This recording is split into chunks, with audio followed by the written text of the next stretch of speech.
Let's do this thing. We have a big video today. We are getting ready to 30 games. I mean, admittedly, it's a lot of games. Now, these are games, they're honestly games that are kind of one and done for me. Most of these games I played once, and I was like, I'm good. I don't need to play these again.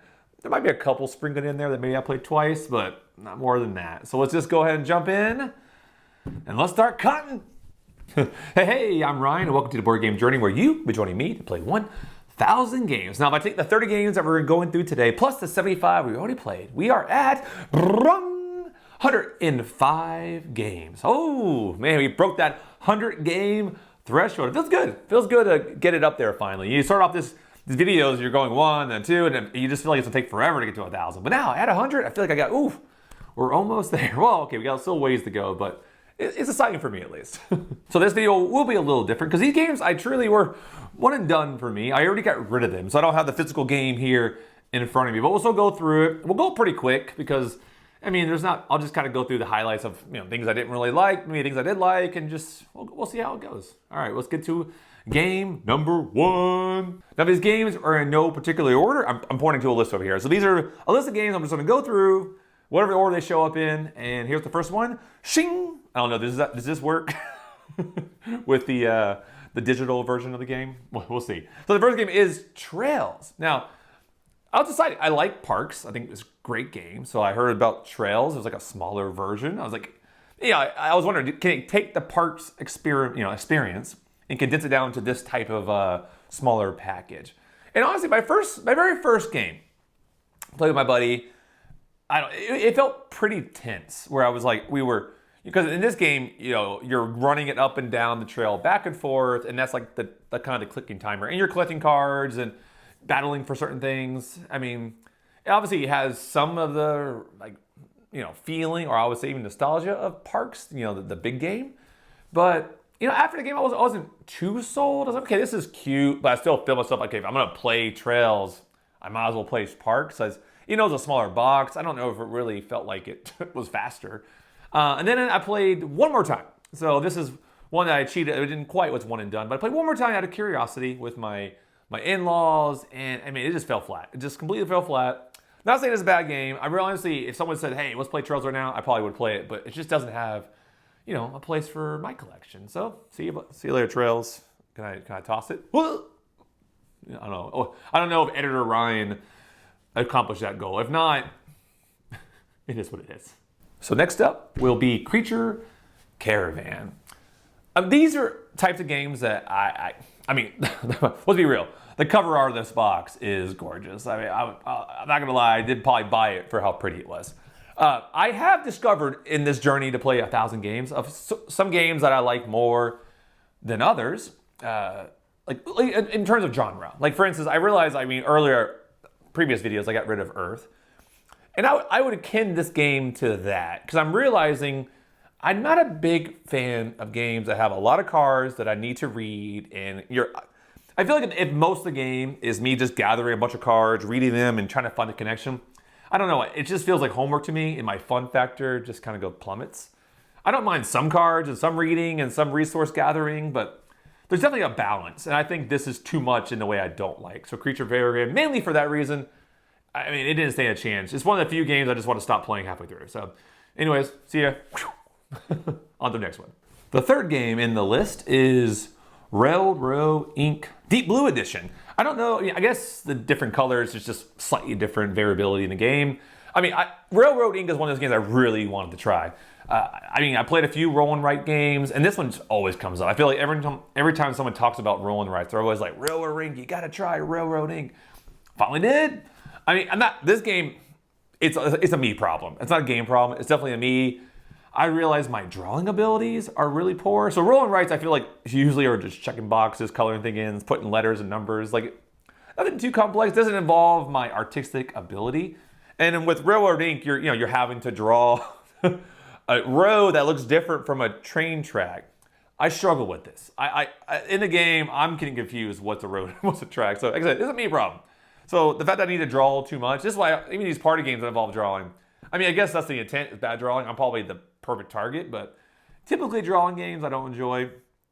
So this one, there's so many other rolling rights I'd rather play. So because of that, I'm not going to hold on to it. I mean, I think that the concept is cool. I like the dice rolling. I mean, in theory, it's a cool game. I have bought Robo Tiles. We'll see. I played it once. I'm still on the fence, but I need to play it more. So maybe I'll make another video with that game in there. But we'll see. We'll see. I'm not giving up yet. So anyways, Railroad Ink. Blue, Deep Blue Edition. See you later. Number 4 is going to be Bombbusters. I know this is a beloved game. A lot of people do love this game. I'm sure it's great. I just realized with my game group, these cooperative games are just not welcome. I mean, I want to play them. If I'm at a convention or someone else's house and I'm playing this game, I'm sure I would enjoy this. But I'm at a point where I'm not going to hold on to games that no one's going to play with me. It's just, I think I had a video earlier this year talking about Beast was probably the first cooperative game that maybe stands a chance. I still haven't played with my in-laws.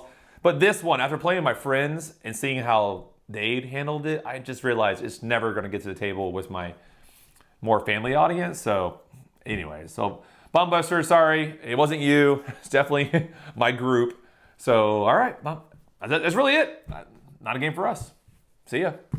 I'm a sucker for a good box design. In this game, Avant Card, I mean, it's so cool. I mean, you unroll the decks in like a really pulley fashion. I had to try. I don't care. The game looked interesting enough. It looked kind of like a cool like deck buildery type game, which I like deck builder games. So I don't know. I played with my buddy. I can see the appeal. It's one of those games where I'm like, I like it, I appreciate it, but I couldn't see myself wanting to play it more. So it was just that I didn't even bother playing with my wider family. There was enough rules in it to make it complicated and annoying enough that I was like, all right, I could already know what the pain points of this game are going to be, and I wasn't already that thrilled. So for me to go through the teaching, more of my extended family, I have to really love a game to be willing to kind of get through the teach.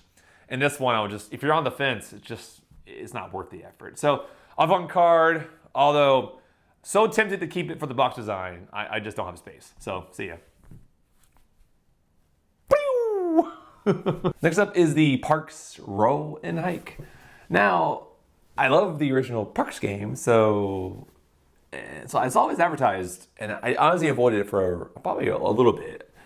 And I was in Barnes & Noble's, and I saw it there, and I was like, screw it, I'm gonna get it. I've been kind of high on different rolling rights. I even tracked down like the Trails of Tucana. It was so hard to find that game.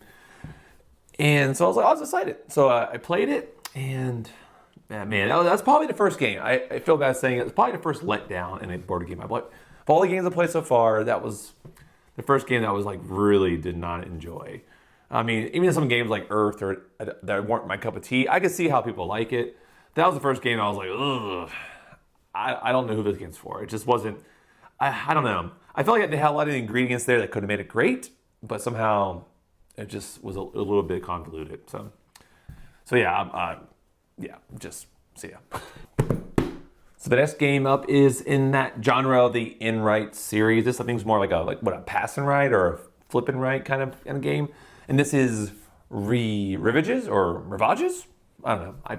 I swear I've heard it said both ways, and maybe they're both wrong, but I'm gonna go with that for now. This game, I don't know. I think the two things that I didn't like about it was it felt very heads down, where you're passing things. There's some games I play where I feel like people just get out of tempo, and this is one of them. I feel like people were just taking their turns and things are getting out of order because it's just like, because there's nothing really to unify you to really kind of just pay attention to other people.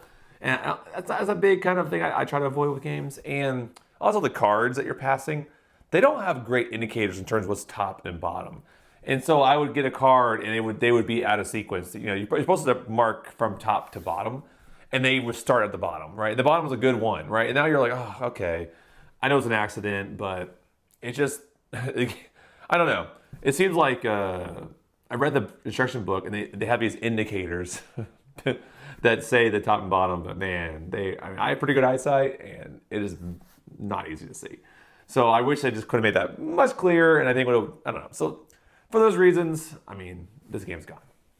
Next up is the Machi Koro 2. I never played Machi Koro 1, so I have no clue. Maybe that game's good. I think I got a deal on part 2. I think I was making a big order. I needed like $10 more or $20 more, whatever it was, for free shipping. And I was like, yeah, I saw it advertised, threw it in there, said, I'll try it out. I could see why this game's good. Like I've already played Space Base and My Farm Shop, and I tend to like those games better. I mean, I think they just do a better job at it. Especially My Farm Shop. I think that game is definitely underrated. I feel like that game does a good job at like, I don't know, a lot more player agency. Like I feel like you just have more decision space, even more in Space Base. Like Space Base, I mean, honestly, feels a little bit slow to me compared to like My Farm Shop. But yeah, with Machi Koro though, I don't know. I could see where the beauty was when it first came out. I don't know. I just played it once, and it's definitely a one and done for me. I don't need to play this game anymore. I think my dice weren't. They're pretty big dice, and they felt a little uneven. I mean, we would roll 11s and 12s way more than statistically you think you should be rolling. And in that game, I think those cards, if you can roll 11s and 12s, you're getting good stuff. It felt broken. Now, that I could easily fix with just different dice, but still, I don't know. My whole experience, the game wasn't. You get what I'm saying. This is not a game I'm going to keep. All right, see ya. Number 9 is a trivia-esque game. I'm a sucker. I mean, I will probably buy any trivia-esque games out there if they have a kind of trivia theme to it. I mean, I'm going to try it. And I was at Barnes & Noble's, and I saw this game, Wheels and Doors, and I was like, I gotta try it. It seemed. I mean, these are games like this trivia style game is like, no one's going to know the answer. But the idea is, can you get in the realm of the answer? Can you get close to the answer? And, you know, I think some of the best trivia games have a little bit of tension in it in terms of like this game, you're collecting wheels and doors and you're trying to get, I think it's 10, either 10 wheels or 10 doors and that's also your currency in the game. So like if you get something wrong, you might wager for something, like 4. So you have to get rid of 4 wheels or 4 doors. Now you got to like choose like, okay, you know, because it's random how you get them. So you have to see which ones. I'll get rid of 2 wheels and 2 doors that way. I mean, I like that there's like a timer. That's what I'm looking for. I like that there's a timer involved.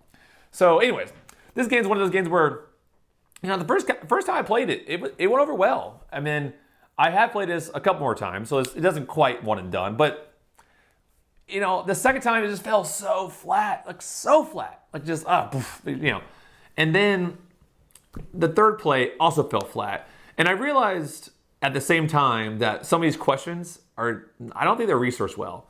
Because we would answer it and then we go like, no way in heck this is right. So you start Googling I started fact checking some of the questions and I started finding 2, 3, 4 wrong that were completely wrong. So now I lost all credibility in the game being accurate. So I was like, all right. I can't, if I'm playing a trivia game, it's because I want to learn something and be like, oh wow, I didn't know there was 2 billion letters and whatever in this book. And I find that interesting. So now I just, you know, I feel like, feel a little robbed because I was like, I played it enough where I heard enough trivia questions that I feel like, okay, now I'm going to go somewhere and feel so confident about knowing the answer. Now I don't know if it's right. So anyways, that and then the game, I feel like it just, even though I like the timer mechanic of it, I feel like it doesn't always work. Because I feel like you can get to almost a winner, and depending on how they bet, they start back at square one, and then you're kind of building back up, and you're back at square one. That happened in one game where it was just up and down, up and down, up and down. I was like, all right, we just need to have a winner at this point. So that wasn't a good feeling. So anyways, all right, Wheels and Doors. I mean, definitely a one and done feeling for me where it just, the first game was great, and then it just didn't shine after that. So see ya. All right, number 10. This game, oh man, I first saw it advertised. I was watching someone's channel. It might have been Actual Law or something like that. And it just looked like a game my family would love. So this is, I'll just put it right here. Push, this is Push, a little game. I'm a sucker for little boss games. I love little boss games. And Push, it just felt like a cool push your luck gathering. It had like set collect. It just kind of checked all the boxes. Like I felt like there was set collecting. There was push your luck. There's like a little. You feel like also it felt like because some of these games I feel like people can turn off. I feel like this game everyone should be actively involved and watching you. But you know, so I finally did play with my family, and you know we got through the game. But I felt like everyone just kind of go through the motions. So I'm sure this game could hit well with the right audience. I just think, okay, whatever reason, it just didn't resonate with our crew. And it wasn't like we were in a bad mood. Everyone wanted to play a game. It's just, I don't know, it just felt like we're playing a game. I mean, I felt no difference than playing this or playing Uno. Just it had this very much like a kind of feel to it. So, all right, it all can't be winners. So Push, see you later. Number 11 is a little bit of cheating. I'm going to get rid of it. This is Tinderblox. I'm getting rid of it because I do have the waterproof Storm Edition. So I had both. I got to get rid of one. I don't need both of them. So got rid of the other one. It's cute. It's not a game I love. It's not a game I really want to play, honestly. Like, it's not a game for me. I essentially bought this game just because I was like, all right, if I'm out with my daughter, this is a game that maybe we can work on her. I look at this as like a dexterity, like, practice session. Like, I can work on her hand-eye coordination. But otherwise, outside, like, playing with my daughter or other, you know, other kids, I just don't see myself ever wanting to play this game. Ever. I don't know why. It just doesn't, like, I'm realizing dexterity is such a hit and miss with me. There's some I really like when there's true skill involved.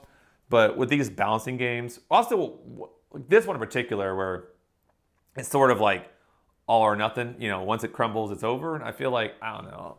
I think there's other games. I saw another game out there, I can't remember the name now, where like, if it crumbles, it's only what falls off. Those that go into your pile is like negative points, but you continue playing. I guess you could do that with this game, but I don't know. It's not designed that way. So Tinderblox, I mean, I'm keeping it, but it's not a game I love. So take that for what you wish. Number 12 is a game I was super hyped to play. I don't know. I never played a pro gaming game before where you kind of set your moves and let disaster happen. So this is Robo Rally. Very excited to play this game. I was like, whoa, I really want to see how this game goes down. It's just, I don't know why. It just is super. I watched it on, maybe I was watching someone's channel. They had like a live playthrough with like 4 people.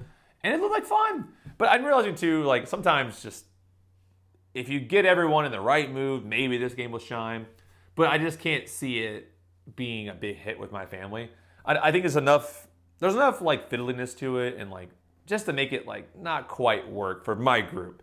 I really do want to play this game somewhere else. Like, so I got rid of it because I'm like, I'm at a point where, you know, I have so many games now.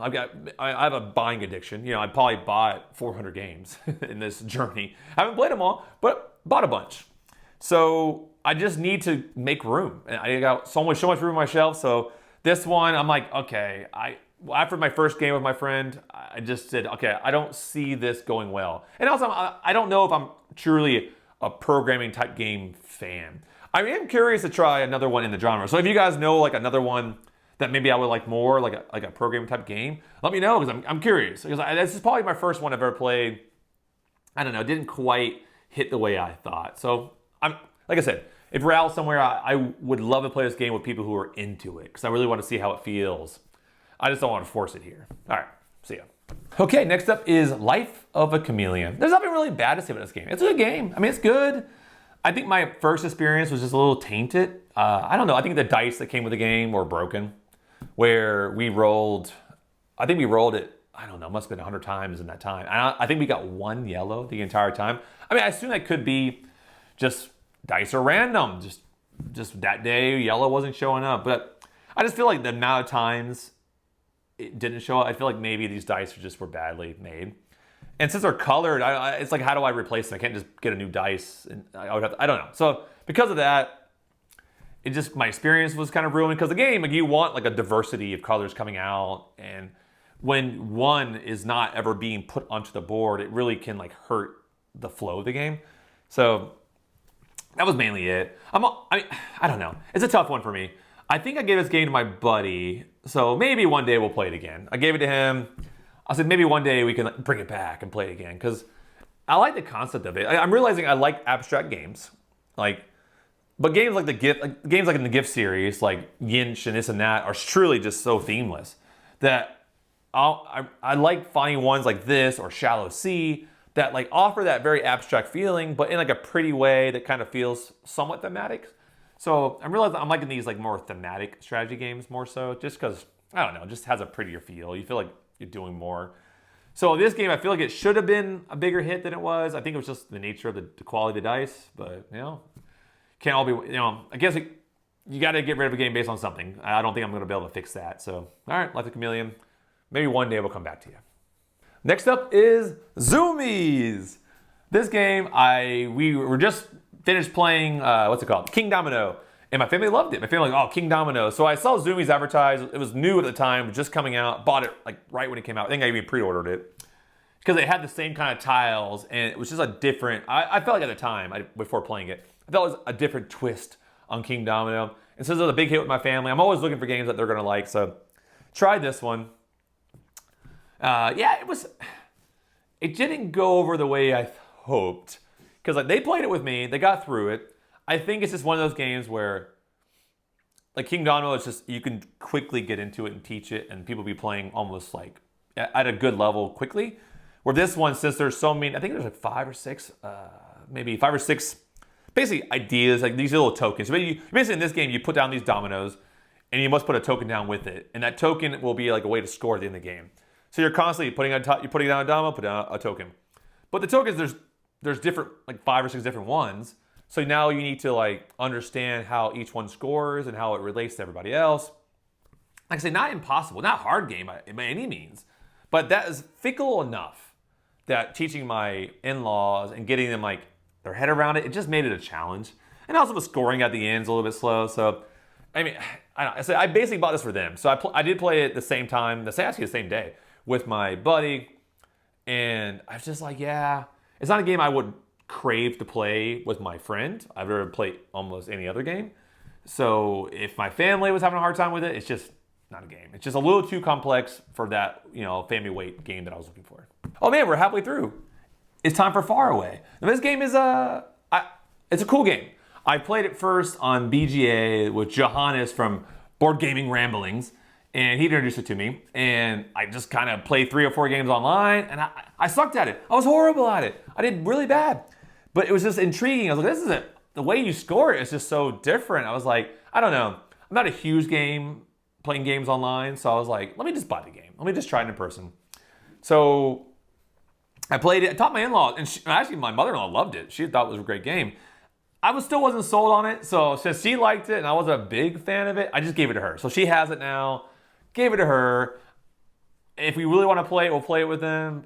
Honestly, I don't see us ever playing again, because now I'm going to have to remember it. I don't think she's going to remember it, so it could just eventually disappear, even from her collection. It's not a game I want to play with my buddy when it's just the 2 of us, and it's a little too odd for the family. Like, even though my mother-in-law liked it, like other people that would want to play with us, I just see that it's just, I don't know, it's just weird enough that it's just too much friction. There's other games I could easily get played. The stress of it. Because remember, you guys can relate. I'm the one that has to teach this and put up with all the questions. So I'm very patient, but some games will test it. And I know Faraway, just because of the backward scoring, I'm just like, you know what? Never mind. It's just not worth it. It's not worth my headache. I'll play something else. So, all right, Faraway. See ya.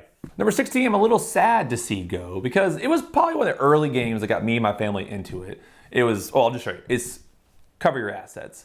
Nice little small box card game. I'll get to it in a second. We play in this game and probably For Sale and probably Code Names too, if I had to think back that far. But these are the games that got us into the hobby, right? I think everyone has their entry game. So Cover Your Assets is probably one of the first games, and maybe even Skull King was probably next after this. Because once Uncle Beck's games, I played this one. I was like, oh, what other games do they have? And I played Skull King. Now that one is a keeper. That was still staying. But Cover Your Assets, we played it a bunch, so it doesn't quite fall into the one and done. But after their first game, we were all hooked. We wanted to play it. They bought their own copy. We're playing it all the time. But now that I played so many other games, I realized some of the faults of this game. I think that's just on this journey to play 1,000 games, you're evolving your taste and what you like. It's just like food. You might start off with a very small, kind of like a closed off palate. Then as you eat more and start to appreciate different things, you kind of your world opens up. Same with board games. I felt like this game was an early, like the take that nature of it. I mean, at the time, I think that was I think we grew up playing games that have take that, and their means. I think a lot of new board gamers, now that I'm seeing a lot of my friends get into the hobby, that's something they're definitely attracted to. And then I think everyone kind of has, not everyone maybe, but a lot of people I've seen at least have a similar arc where they start to not like to take that as much and start to replace it with more strategy, and actually like to, it's not just like, I got you, ha ha ha. It starts to wear off over time. Now I do like take that games if there's a way to minimize it. And this one I feel like I'm thinking back to games some games that just stick with me. Like my sister-in-law just said, all right, Ryan, he won the last game. I want to make sure he doesn't win this game. So she just did everything in her power to make me lose. But at the same time, it tanked her game. So someone else just won because we were battling. And that's just not fun. Like, after playing that game, I was like, all right, I don't want to play this game anymore. But I think because there's a little bit, I think it just gets so personal so fast. So even though cover your assets, I owe you for getting into this world. I just want, our time, our time is over. Number 17 is another one that was early on the buy list. I was looking for different party games. I got, obviously, I think Codenames was probably the first party game we had, and so I saw Wavelength come up a bunch, like so many channels. Oh, Wavelength. Bought it, pumped to play it. I love the concept. I love the table presence of the wheel. It had all these cool things that I was like, this game's gonna be cool. I want to play it. But then we played it. And I don't know, man. I can't be the only one. It just felt so boring to me. I hate to say it. I feel like people love this game. I hate talking bad about it. It just felt boring to me. I felt like it was also a weird game to explain. Like, it's so easy. Like, once you get it, it's easy. But trying to explain the concept, I feel like you have to go through like 2 or 3 rounds of explaining the game. And this is with non-gamers. Obviously, board gamers will pick it up right away. But truly people who don't play games, this was a struggle. I mean, it's not just one person. I had like a group of people, probably 7 people, and it took them all different levels to get on board with the game. So that's already a lot of friction for a party game. Team-based games like Monikers, I think engages both teams if you want to play it well. This game, I feel like people just when it wasn't their team's turn, because it took a while for them to figure out the clue or this, the other team kind of tuned out, and then maybe they want to walk off and get something, and then it was finally their turn. They had to like regroup, and it just felt so disjointed. It just, at least my group, I couldn't wait for the game to be over. I was like, all right, this game is not for us. So I gave it away. I brought it to work, gave it to somebody else. I do have the app. I haven't played it yet. I'm tempted to play the app. Maybe it's a game that if I played on the go, it could be a little more fun. I don't know. We'll see. Anyways, see you, Wavelength. Number 18 was coming hot off my love for Carcassonne, or even Cascadia, or even Aqua. All these games that involve tiles, right? I was like, oh man, I'm sure other people have the same kind of addiction. You get into one tile game, you're like, I need more tile games. So I saw Land vs. Sea, and I was like, cool, a tile game that's just 2 players? What? How's that work? So excited to buy it. Bought it, played with my wife. We got through it. She even kicked my butt. I wasn't really worried about it. She was good at it. It's just a me problem again. I don't know, some of the game and how the visuals, the art, it was hard for me to see. I don't know what it was. I just didn't find it enjoyable at all to play. Not a game. I've already played Carcassonne any other time besides this game. It just wasn't for me. That's really it. I have no other reason. I'm sure people love it. It's just, as a 2-player game, I have so many other 2-player games I would just choose besides this one. It wasn't enjoyable for me. The puzzle just didn't scratch that puzzle itch. So, all right, Land vs. Sea. See you later. Number 19 is Splitto. Splitto, I mean, like I said, I was on a quest for small box games. This is one that came up a bunch. I just wanted to try it. And it failed horribly. I think maybe in a bigger group. I played it 3 players. Maybe in a bigger group, it could play better. But I just wasn't, we didn't even finish the game. We got through a few rounds, and I just didn't enjoy the flow of it. So I don't have much detail because we didn't even finish the game. So I just wasn't feeling it right off the jump. So yeah, Splitto, it's an easy one. Bye. Playing games, I realized I do like these engine builder games. And of course, Furnace comes up. Oh man, super tight engine builder. Gotta play Furnace. Yeah, I gotta get it all. Not for me. Just realized this game, I'm not, the whole super tight, gotta finish it, like even gotta finish it, you gotta be so efficient. I don't know. I like solving the puzzle, but this game just didn't do it for me. I was intrigued by the bidding mechanic of it. I was like, oh, that's clever. Like how the whole bidding mechanic worked, it was just interesting. So that's what kind of sold me on the game. But then the execution of like producing the resources and getting these cars and then trading them in, it's fine. Like it's a game that I would happily play if someone's like, I'm at a friend's house and want to play Furnace. I'm like, I'm not against it. It's not a game I hate. It's just not a game. I can't see myself playing with my family, and I didn't enjoy enough to play with my crew. So I was just like, all right. It's a game I really wanted to love, so just didn't love it. So one and done for sure on this one. Number 21 follows with a theme of other party games. I'm always willing to try party games and see how they work. And this one falls into that trivia adjacent, and this is Snakes. I mean, I'm not gonna lie, the title with the multiple S's at the end definitely sold me a little bit. It just sounded funny. The concept of it was like, I mean, I think I just played like Secret Hitler or something like that, and I was like hyped on the whole hidden role, hidden traitor type thing. If you don't know this game, roughly you have like a question with like a multiple choice answers, and you're trying to convince someone of the wrong answer if you're a snakes, right? And there's other things to the game, but it was fine. I mean, we played it. It just, I guess my expectations were here. I was thinking, oh man, this game is just gonna be funny. We'll be laughing, telling lies. But it almost just felt like, I don't know, maybe it's just a group, maybe you could always just tell who was lying. Maybe that's probably what it was. But it didn't go over as well. I guess in my mind, I built it up to be one experience, and it just kind of felt in the middle. So, I don't know. I ended up using this game at work, though.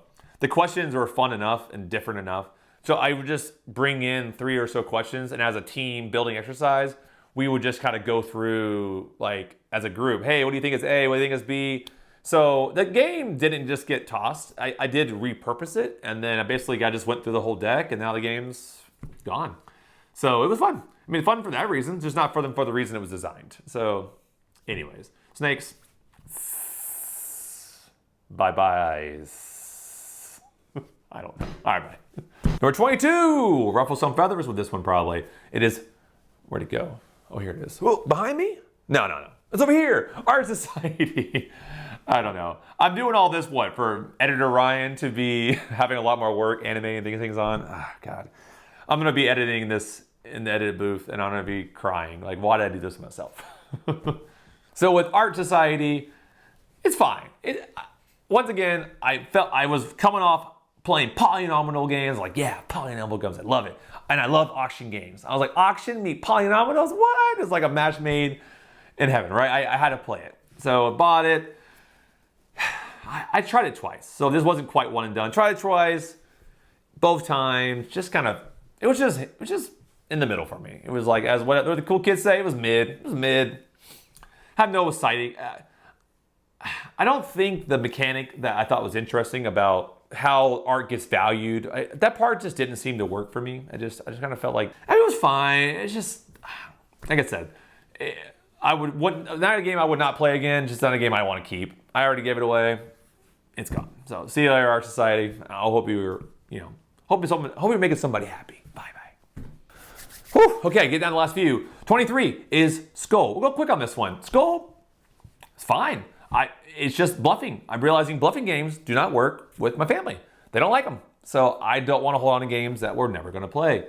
Simple as that. I think there might be another one on this list later on. I'll even do it now. So number 24 is also Cockroach Poker. There we go, 23 and 24. We got a double header here. Same reason for both these games. It's just the bluffing element of it. I mean, I think they don't enjoy it. They're not really good at it. It's just, everyone just kind of feels awkward, and it doesn't quite hit the thing that we hope for it. I think the closest game, what's it called? Good Face. Is it called Good Face, Sad Face, I think? That one's like a semi-bluffing. It's more like just kind of push your lucky, like where do they put the bad, it's kind of like where do they put the bomb at? Where in the deck? Anyways, that's not this video. But that's a game that I feel like it's like the closest to bluffing we could get in a way. So these two games, not for us. Next up is a game I did enjoy early on. It was Rummikub.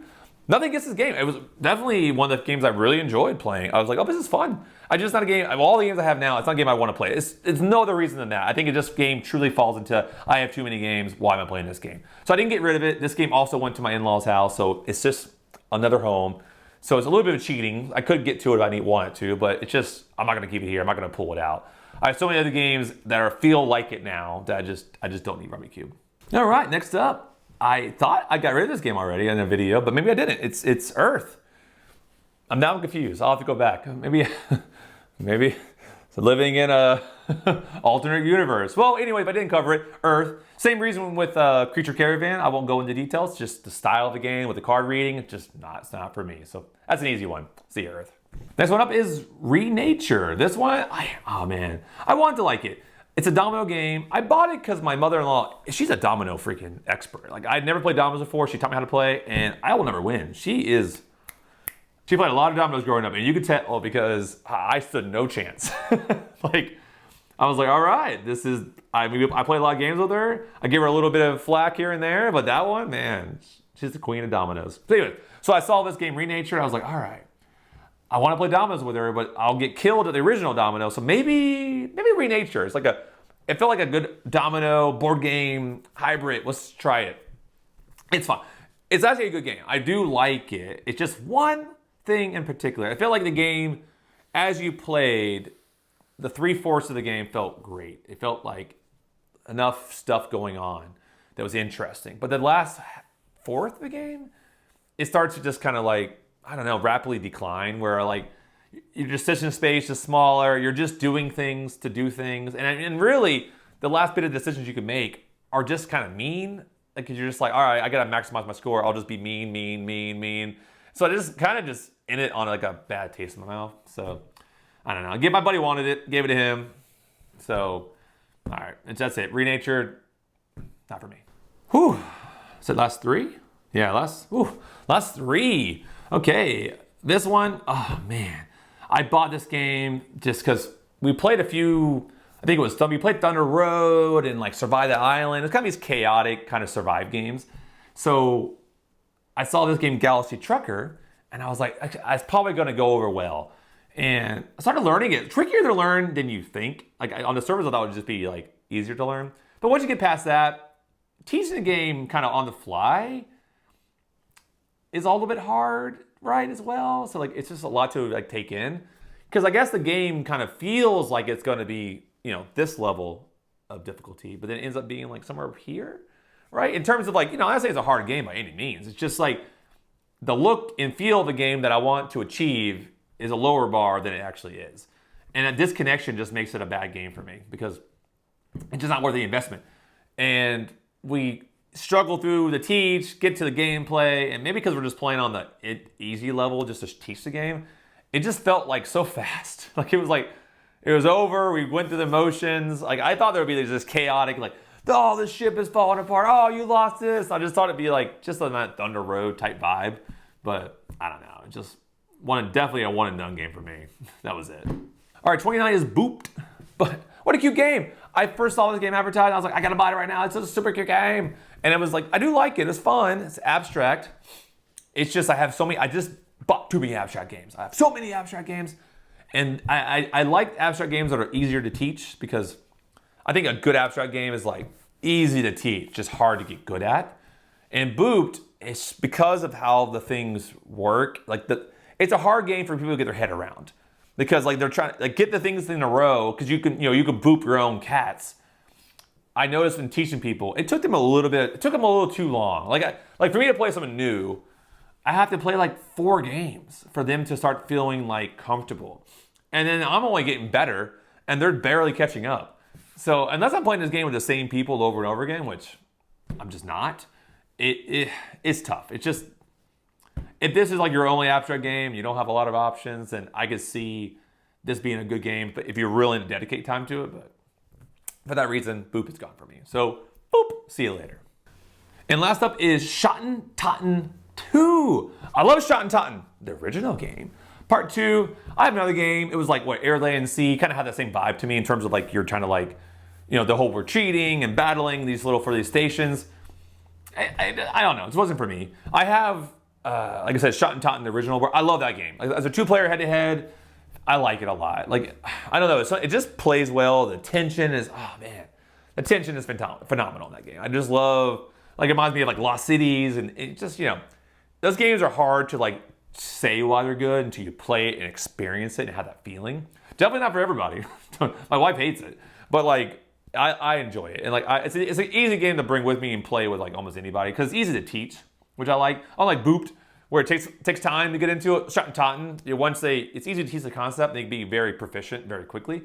So, and that's a strike for a good game for me. Can I get the person competitive enough where, within the first game, they're making good decisions. And if we play it again, we're almost head to head, right? They get the game. So, but with Schotten Totten 2, I just don't need it. It's just, It feels like redundant. I don't need it. I'm not gonna choose it over the original, so that's it. That's it. That's it. Last one. Whew, that's a lot of games. That was 30 games. I have no clue how long this video is gonna be. I will see when I edit it, but it was fun. It feels good. Get them off the chest, get them out of here. I'll be curious, which ones of those games that you're like, Ryan, you're crazy. You gotta play that game again. Let me know down in the comments. You know, I'm not perfect, I get that. Maybe I got rid of it too soon. I mean, earlier in my gaming, I was just chopping. Like if I played a game once and I didn't like it, I was giving it away or getting rid of it like that same day. So let me know if I might be mistaken. You know, obviously, I've realized my gaming has matured. I'm thinking back on these. Maybe there's one of them that comes to mind that maybe I'm like, oh, I want to play it again. Maybe you're like Robo Rally, for instance. But I'm curious what you'd say. Let me know down below. And thanks again for watching this video. Definitely hit like, hit subscribe. I love hearing from you guys. Subscribing makes me feel so good. When I see the number go up, like I said, it makes me feel like you care and I want to make more videos.